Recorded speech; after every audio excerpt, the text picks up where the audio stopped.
honestly say I can't believe that it's Christmas again. Can you believe it? I mean, when there was a month left and you realized you had to buy gifts for Christmas, like, where did the year go? I can't believe that it's been a year since I've seen many of you coming annually for your holiday and visiting us this time of the year. I can't believe that a year has been passed. And I think more than ever, must be so thankful, and you must be so thankful that we have this opportunity this morning to celebrate Christmas together. I really think it's of the utmost importance in the times that we live that we are here together to be reminded of the truths of Christmas. And the birth of the Lord Jesus Christ, and especially for two reasons. There's this utmost necessity to celebrate Christmas even this year. And the first reason is this, our mortality and finiteness. Our mortality and finiteness, because as we are gathered here this morning together, there are some friends and family members that are here no more. Isn't that right? The last year they were still here, and this year there's a oom, tannie, a pa, a opa, oma, tannie, a cousin. They're no longer here. And Christmas time shows us then with the loss of loved ones, there will be a Christmas when we will not be here either. And so this Christmas we need to know this is why the Christ child came, why Jesus came. That in the light of the shortness of life, that you may have hope and have eternal life. But there's also another reason why I believe it's so important to, and of utmost necessity to celebrate even Christmas this morning and to think of the truths concerning Christ. And it is this, the ever-increasing deception and apostasy in the world. Have you picked that up, people? The ever-increasing apostasy and deception in the world. There are so many distorted facts, so many lies that's portrayed as truth, and people don't have discernment anymore. They don't know what is right and what is wrong anymore. And like blind animals, they walk straight into the snare of Satan. I mean, still this year we were fighting the ontological battle of human sexuality or human gender. What is a woman? What is a man? Remember that? That was still this year where the world did not know what's a man, what's a woman. And brother and sister, if truth gets so distorted that you don't even know the difference between a man and a woman anymore, you know we are in bad times. The world is in a bad place, and the Bible says, 2 Thessalonians 2:3, that before the Lord Jesus returns, the apostasy will come. There will be a time when people will reject truth, they will stand away from truth, they will want to have nothing to do with truth. And we see this happening in the world around us. There's a deception happening. There's a moving away from truth. Even this past week, I saw that Gift of the Givers, which is a Muslim organization, if you didn't know that. They were giving out Christmas gifts in Touwsrivier. Right there, it's just like, what the heck is happening here? Why are Muslims giving out Christmas gifts? You must think about that. Because there's a deception happening in the world where the Muslims want you to believe that we and them serve the same God. That their God, Allah, is our God. And friends, that's not the truth of Scripture. That's a deception that is brewing in the world. That we are all one humanity under one God, and that is not true. The God of the Quran and the God of the Bible is not the same God. The Jesus of the Quran and the Jesus of the Bible is not the same Jesus. Just because you know someone called Pedro and I know someone called Pedro doesn't mean we know the same Pedro. You know, when you hear that, like you meet someone from Cape Town and you say, yeah, I also have a buddy in Cape Town. Johan, do you know him? No. There's a million Johans. What's the chance?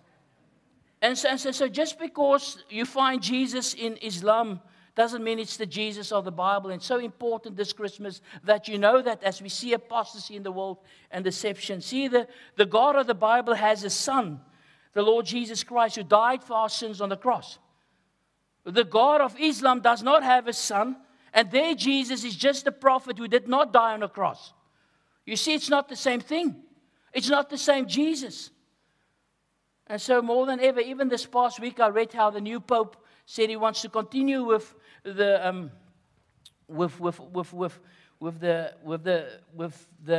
policies the previous Pope Francis said. He wants to continue with, more inclusiveness. Wants to continue with the idea, listen, we're all just part of the Roman Catholic Church. And friends, we are not part of the Roman Catholic Church. The Roman Catholic Church is a false church. You must know that this morning. And their Jesus, though they have a Jesus and they use the Bible, is not the Jesus of the Bible. Because their Jesus is not able to take your sin away. Did you know that? That's why you need to go to purgatory when you're a Roman Catholic, to pay for your venial sins over there. There Jesus didn't say on the cross, it is finished once and for all. And so, brother and sister, we see these things happening all around us all the time. So more than ever, it is important this Christmas day that we thank God we can come together to celebrate Christmas, the birth of Christ, and be reminded of the truths that's distinctively Christian. What does it mean to be a Christian? What must you believe if you're a Christian? These days in churches, we all hear these ear-tickling messages. And you're angry when the pastor don't tell you what you want to hear. But there are things that you need to hear. You need to hear good doctrine. Because if there's no good foundation in your life, the whole building will fall over. You will believe anything and everything. And so how thankful we are this Christmas morning that we have God's word. And that we can be reminded again and afresh. Who is this Jesus that we believe in this morning? This Jesus whom we hold to. This Jesus who was born on that Christmas day. So please turn in your Bibles to Matthew chapter 1. I hear Isa gave my thunder away last week. Like, I got to speak to that young man. There will be some serious repercussions. So I always tell you, don't lift, the canvas before the time. I never tell people what I preach. You must wonder, what does God have for us? And I'm like, okay, I know the text. But you still don't know, do you? You still don't know completely what God's going to do this morning. So Matthew 1. First book in the New Testament. Matthew was written about between 50 and 70 after Christ. His main purpose of writing his gospel was to show that Jesus is the Messiah of the Jews. And therefore he quotes Old Testament prophecy more than many other writers in the Bible, showing that Jesus of the Old Testament prophesied is the one fulfilled in the New Testament. And having shown, and Isaac did that last Sunday, looked at the pedigree of the Lord Jesus Christ, because the Messiah needs a pedigree, need to come from the tribe of Abram, the line of Abram, the tribe of Judah or David, and Jesus did that. And now we come to his miraculous conception and birth. This is the text. As Messiah, not only does he have the right genealogy, but also the way that he was conceived, the way that he was born, tell us that there's more to him than just an ordinary man. He's more than just an ordinary teacher, friends. He's the Son of God who came into this world. He is the long prophesied Messiah. So Matthew 1 verse 18. Now the birth of Jesus Christ was as follows. When his mother Mary had been betrothed to Joseph, before they came together, she was found to be with child by the Holy Spirit. And Joseph, her husband, being a righteous man and not wanting to disgrace her, planned to send her away secretly. But when he had considered this, behold, an angel of the Lord appeared to him in a dream, saying, Joseph, son of David, do not be afraid to take Mary as your wife, for the child who has been conceived in her is of the Holy Spirit. She will bear a son, and you shall call his name Jesus, for he will save his people from their sins. Now all this took place to fulfill what was spoken by the Lord through the prophet. Behold, the virgin shall be with child, and she shall bear a son, and they shall call his name Emmanuel, which translated means God with us. And Joseph awoke from his sleep and did what as the angel of the Lord commanded him, and took Mary as his wife.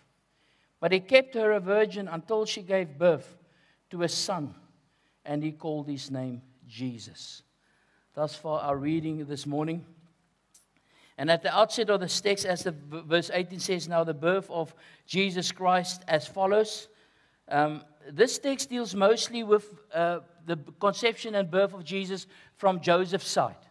You know, when you speak to a married couple and you start asking them how you got to know each other, where did you get engaged, how did you get married? There's always his story and a her story. You know that. And normally her story is like far more detailed and longer than his story. Her story, Mary's story, you find in Luke 1:26 to 56, and in Luke chapter 2. But here in Matthew, we find his story. It's sharp, it is concise. And so this morning then, as we look at the birth of Christ from basically Joseph's perspective, there's these 5 scenes we want to consider this morning. 5 scenes. 5 scenes in this text. And I trust that as we look about Christ, that you will know afresh the truths about the Jesus we serve and worship, that you would believe these truths, that you will hold on to these truths, and even be willing to die for these truths. These are the days that we live in, that you must know what you believe and hold fast to what you believe. And so the first scene then in this story of the conception and the birth of Jesus is in verse 18 and 19. We see the troubled engagement. The troubled engagement. We see in the text that it says now, the birth of Jesus was as follows: when his mother had been betrothed to Joseph. And so they engaged as a young couple, but engagement in those days, betrothal, was a lot more serious than today. Basically, when you were betrothed to a lady or to a man, it was as good as married. Even when you look at verse 19, the text says, and Joseph, her husband. Even though they're still engaged, she is already called her husband, because see, what happens is the parents come together and they arrange a marriage between a young man and a young woman. And once they've arranged the marriage, then the young woman goes to stay with her parents, the young man stays with his parents, and they split apart for another year. And the lady must now show that she is really pure and that she's a woman of good faith in that year period, and he's preparing a place for her. And then when the year is past, then he comes and he has this big procession march going back to take the bride back to his home. And then when they get home, they consummate the marriage, and now they are married. But this marriage was serious. As good as marriage, the contract has been sealed. So their betrothal is a serious betrothal. And I want you to note also that it says when his mother, Mary, had been betrothed to Joseph. Joseph is not called the father. Mary is called the mother, but Joseph is not called the father, because he may have been the legal father of Jesus, but not the biological father. He's called just Joseph. And Mary and Joseph, they betrothed, and now we see they, obviously young engaged couple, they're happy, but now they run into some trouble. I'm sure if some of you also ran into trouble when you were engaged or newly married. I remember me and my wife, we were just married, and we also had trouble as a married couple or young marriage. We had no money, we were poor. Any one of you in that situation? We wanted to go study in America. We went to the embassy in Cape Town, the U.S. embassy, and the lady told Delilah, listen, you guys don't even have money to buy a wife shampoo in America. Why should we give you a visa? Like, okay, we really had, but the trouble we had, the money trouble, was not the trouble that Joseph and Mary had. I mean, their trouble was in another category. The text tells us that they betrothed, now in verse 18, before they came together, she was found to be with a child by the Holy Spirit. And now this is a big problem when you are engaged and betrothed. When your fiancée is suddenly pregnant and you know it's not your child because you've been separated for her for this year. And obviously Mary now, when the angel appeared to her, she went and visited her aunt Elizabeth in the mountains of Judea for 3 months. And when she came back, being 3 months pregnant, she now told Joseph, listen, I'm pregnant by the Holy Spirit. Exactly what the angel told us. Like, imagine your fiancé tells you that. Like, okay, I may not have been the best in the biology class. I'm not the sharpest knife in the drawer, but this I know. That's not how the birds and the bees work. And so Joseph, the text tells us, he's a righteous man. Which means he's a man who in the right standing with God. He's not a wicked man. He's not someone that wants to destroy someone else's life. He just wants to secretly now end this engagement. He secretly wants to divorce. He doesn't want, because he knew by Old Testament law that Mary now could be stoned. Did you know that? If you were engaged in the Old Testament and you had sexual intimacy with someone that you're not engaged to, you were stoned. Listen to this, Deuteronomy 22, verse 23 and 24. And if there is a girl who is a virgin engaged to a man, and another man finds her in the city and lies with her, then you shall bring them both to the gate of that city, and you shall stone them to death, the girl and the man. We have moved a little bit far away from God's plan, don't we? We don't see sexual immorality as a sin anymore, do we? Young couples just shack up and they live together as if there's nothing wrong with that. Well, in the Old Testament, you were stoned. You were killed with rocks if you regarded sexual intimacy as a small thing. You've got to understand this morning that sexual intimacy God has reserved for marriage only, the marital bed only. Only after you've made a covenant before God to a woman that you will have her till death you part, only then can you enjoy that in that context. Sexual intimacy, friend, is not like you see on Netflix in the movie, a free-for-all. If you think it's a free-for-all, you're on your way to hell. Free-fall. 1 Corinthians 6 says, verse 9 to 10, the unrighteous will not inherit the kingdom of God. No fornicator or adulterer will enter God's kingdom. You've got to know that this Christmas morning. Sexual sin is a serious sin. It's not a small thing. It's not, oh, we're just having some holiday romance here. The Bible says it's a serious sin that can damn your soul to hell. And if even this morning, if you find yourself in a relationship like that, a sinful sexual relationship, move out, friend, for the sake of your soul. Or get married tomorrow, but move out till then. But don't continue in this path that will damn your soul. So Joseph is a righteous man. He knows, listen, Mary can be stoned. He doesn't want that for her. He really liked this girl. So he just kind of secretly, listen, I don't know who made you pregnant, but I'm just going to let you go. You marry him, have a happy life with him. That's the first scene we see in our text, the marriage trouble. There's a second scene, or the troubled engagement.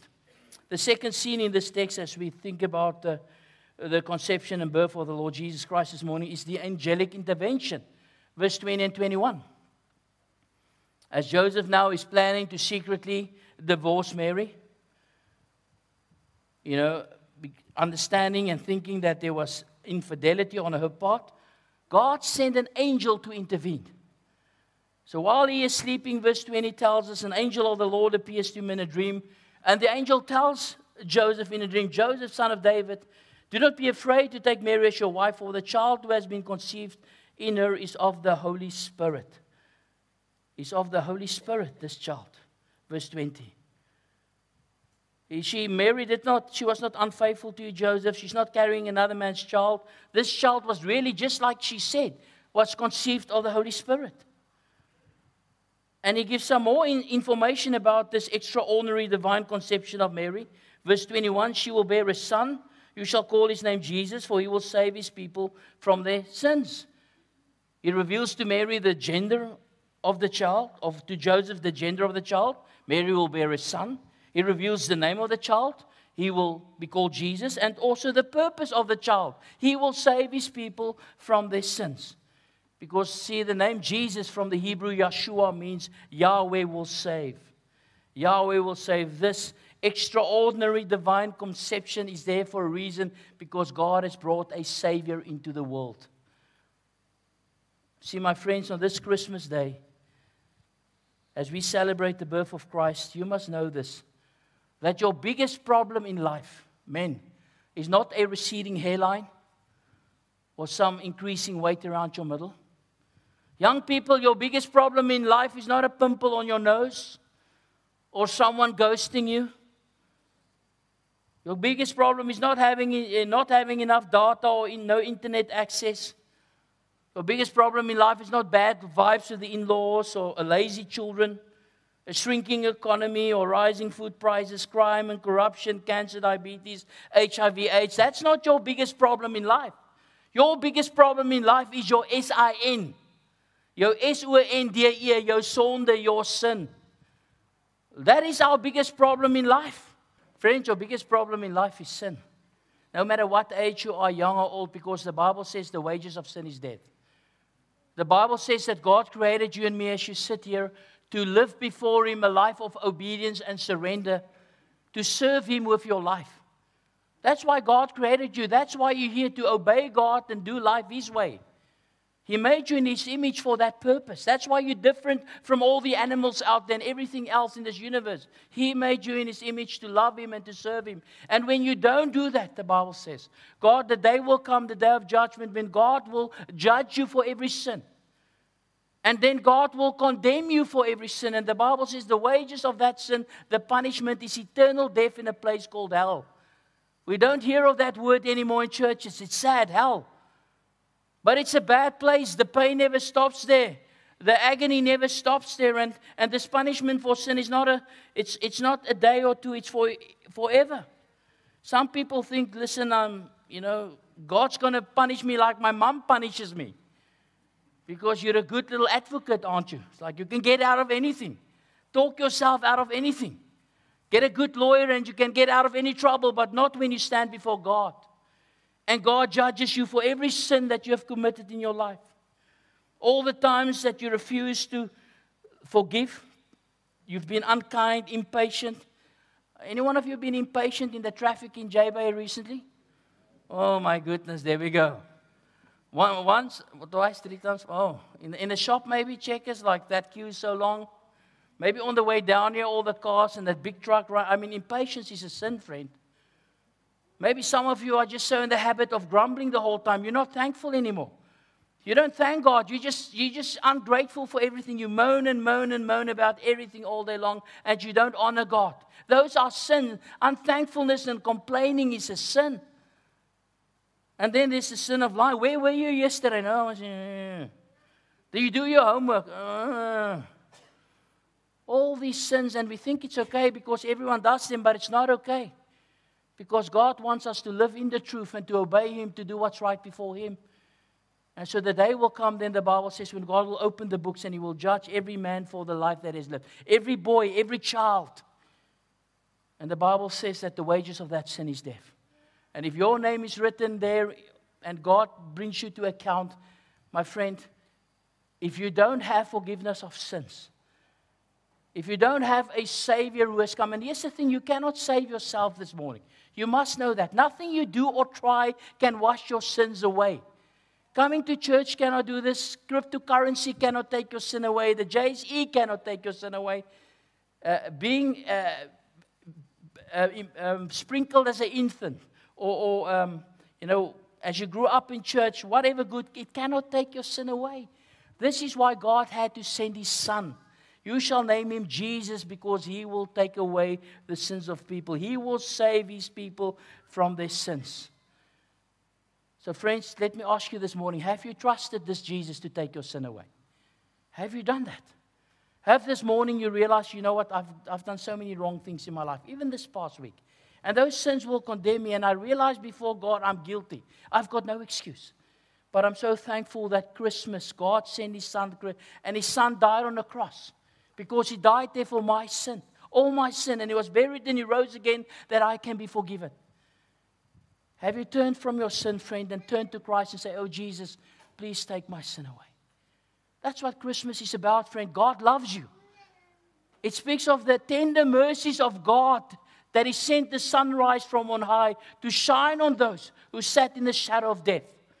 All of us, we're sitting in the shadow of death because of our sins. And He sent His Son because of His tender mercies. God loves you, friend.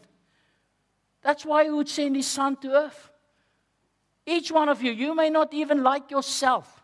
The dog doesn't even like you. But God loves you. He's got a tender affection for you. He thinks about you and His heart breaks for you. You know that? Your parents did not even love you, but God loves you. And He sent His Son that you can one day be with Him in heaven. But you must believe on Christ. You must turn from your life of sin. You must turn to Jesus and say, Jesus, I'm a rotten sinner. I'm on my way to hell. I know it. I need one sin to go to hell. I've got a list, man, all the way from here to Joburg. Jesus, but You have died for my sins. I believe it. Take my sin away. Friend, if you've never done that, do so today. There is the joy of Christmas because a Savior has been born. Not to save you from economic hardship. Not to save you firstly from, the way you look. But to save you from sin. To save you from the wages of sin. To save you from the penalty of sin. Have you trusted in me? If not, do so even now. Say, even now, Jesus, take my sin away. Wash me clean. There's some of you here this morning who say, you call yourself a Christian. You say you believe in Jesus. You're a good South African Christian. But friend, you are not following Christ. You are not following Jesus as Lord and Savior. You think you can have Him as Savior, but you don't need Him as Lord. No, it's a complete package. We worship Him and we receive Him as Lord and Savior. Jesus said in Luke 6:46, why do you call me Lord, Lord, and do not do what I say? And then He speaks of a man building his house on a rock. And when a storm comes, that rock, the man's house stays standing because that man obeys Him. But then the other person, builds on sand, and that's the one who does not obey God, and the storm comes and takes the life away. And ask yourself, did you obey Christ in this year past? You say He's your Savior. You call Him Lord, but did you obey Him? See, some of you have stopped going to church. You call yourself a Christian, but you don't go to church anymore. You stop working on your marriage. You stop loving your wife. You stop submitting to your husband. You don't obey your parents as a teenager. You stop praying. You stop reading the Bible. You stop giving. You stop loving. You're okay to be a racist. You stop sharing the gospel, and then you still call yourself a Christian. And you don't do what the Lord says. Well, the Lord has come to save us, friend, and to set us free from the works of Satan and the domain of Satan, that we can serve God. So come even this morning, and Jesus, because here's the thing, some of you may be trapped in sin. There's a sin that's just keeping you from serving God. Jesus does not only save you from the penalty of sin, but also the power of sin. Right now, Jesus can set you free, friend. It's a drunkenness, if it's lying, if it's stealing, if it's all kinds of bad things that you're busy with, the Lord Jesus can set you free right now. Because He has that power. You shall call Him Jesus, because He will save His people from their sins. But you must believe in Him and put your faith in Him. Believe in Him, put your faith in Him. And don't fool yourself this morning. Don't think I'm a Christian because I am intellectually sent to Jesus. I know Christmas is about God sending His Son to die for my sins. But if you don't follow Christ, that profession means nothing. It's an empty profession. It cannot save you. So we see now in this text as Mary now has conceived of the Holy Spirit. There's firstly the troubled engagement, as Joseph finds out. There's the angelic intervention, as the angel now explains to Joseph, this is of God, this is of the Spirit. We find a third scene in our text, the prophetic explanation. Matthew now also explained, why does this happen? Why did the virgin have to be with child? Because that's exactly what the Old Testament prophesied. Verse 22, now all this took place to fulfill what was spoken to the Lord by the prophet. That's the prophet Isaiah 7:14, where the prophet said 700 years before the birth of Christ, behold, the virgin shall be of child, and you shall bear a son, and they will call his name Emmanuel, which is translated God with us. God with us. And see, there it is for us, brother and sister, the importance of the virginal conception of the Lord Jesus Christ. You need to understand that in this day, it was prophesied 700 years before the birth of Christ. This is how the Messiah will come into the world. He will come into the world through a virgin. Both the whole Old and New Testament tells us that Mary was a virgin when she conceived. Even in Luke 1, when the angel told her you're going to have a child, she said in Luke 1:34, how can this be since I'm a virgin? And then he said, the Holy Spirit will come upon you. This is how it's going to happen. God is going to make this happen. And so, friends, this morning where people tell you that you can't believe in the virgin birth, for us as Christians, it's uncompromising. You may not understand it. Great is the mystery of godliness. How can God become a man? That's too big for any of us to understand. But that's what the Bible teaches, and we believe it. Because the God we serve, is anything too difficult for the Lord? And the answer is no. No, the Lord that we serve, the God of the Bible, who created everything by the word of His mouth, can do anything. The virgin can be with child. But only God can make that happen. Al Mohler said, the virgin birth does not stand alone as a biblical doctrine. It is an irreducible part of the biblical revelation about the person and the work of Jesus Christ. With it, the gospel stands or falls. So even this morning, friend, if you don't want to believe in the virgin birth of Christ, you say, no, I can never believe that. My encouragement to you is find another religion. Just find another religion. Just go become a Buddhist or a Hindu or something. But just know that religion cannot save you. That religion cannot save you. It's only Jesus Christ that can save you from your sin. And the way He came into the world, Old and New Testament said, the virgin was with child. And it's important that the virgin was with child because we know that way Christ became the sinless Son of God. It was a man and a woman that came to be, that all the sins of Adam would have been transferred onto Him. But now that cycle was broken. That normal process was broken. And the Spirit placed the eternal Son of God in the womb of Mary. And He was born a full human like you and me. But He was more than just a full human. This text also tells us that He's Emmanuel, God with us. Colossians 2:10, in Him the fullness of deity dwells in bodily form. That's what we believe as a Christian. Jesus was not just a good man. He was the Son of God. He was fully God. I did quote Colossians 2:10. In Him, all the fullness of deity dwells in bodily form. You shall call this child Emmanuel, God with us. Yes, He's going to be fully man, but He's also going to be God in the flesh. And maybe you have a hard time to believe that Jesus is fully God. Just look at the miracles He did. Look at all the miracles He did, and you will realize He was more than just a normal man, a normal teacher. Who but God can raise the dead? Who but God can calm the storm? Who but God has power over Satan? Who but God has power over every sickness and disease? Oh, Jesus is truly Emmanuel, God with us. And that is great hope. If you're a Christian this morning, you believe in Christ. And life is tough often for many of us in this fallen world. Remember, some of you wonder, why is life tough? Why does bad things happen? Friend, we're outside the Garden of Eden. Remember that. We're not in the Garden of Eden anymore. We're outside. We're in a sin-cursed world. We live in a finite body that's going to die one day.